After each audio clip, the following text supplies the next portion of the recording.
It is unfortunate that drug-related crimes are on the rise again. Every day you can read about children being raped, people getting killed and robbed, and just recently a drug den was raided within the Malacañang complex.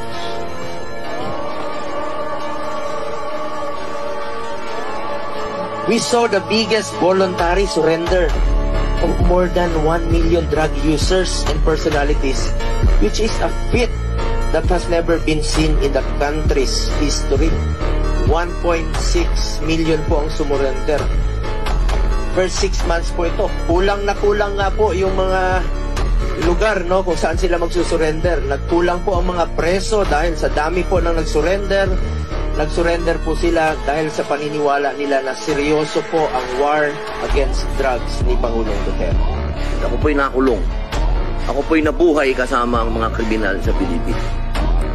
At kilala ko po ang underworld.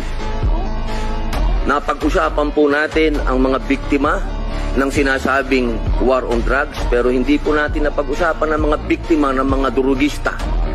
Kung paano pinapatay ang kanilang mga anak, pinapatay ang kanilang mga asawa, pinapatay ang kanilang kapitbahay. Kung paano po sa loob mismo ng Bilibid, kung saan po ako nakulong ng 3 taon at ginawa ko pang pelikula ito. Ang pangalan po ng pelikula, maaari niyo pong panoorin, Hari ng Selda. Dito po ay binunyag ko na sa loob mismo ng Bilibid ay nagluluto ng shabu. 1998 po yun. Kung bibilangin po natin yung taon na yun, hanggang sa dumating ang Iron Man, ilang taon po yun. Ganun po kahaba ang mga panahon na namayani at talagang naghahari ang mga drug pusher sa Bilibid. Ganun sa panahon ni Pangulong Rodrigo Roa Duterte, masasabi ko na po na natakot ang mga kriminal. Wala pa po siyang ginagawa. Doon lang sa commercial niya na last Christmas yun na to, natakot na ho ang napakaraming kriminal. Ako'y tao lamang.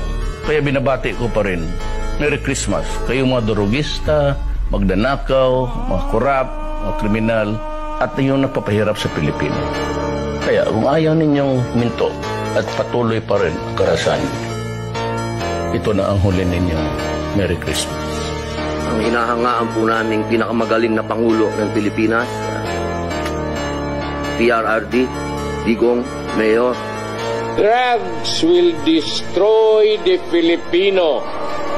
It will destroy my country.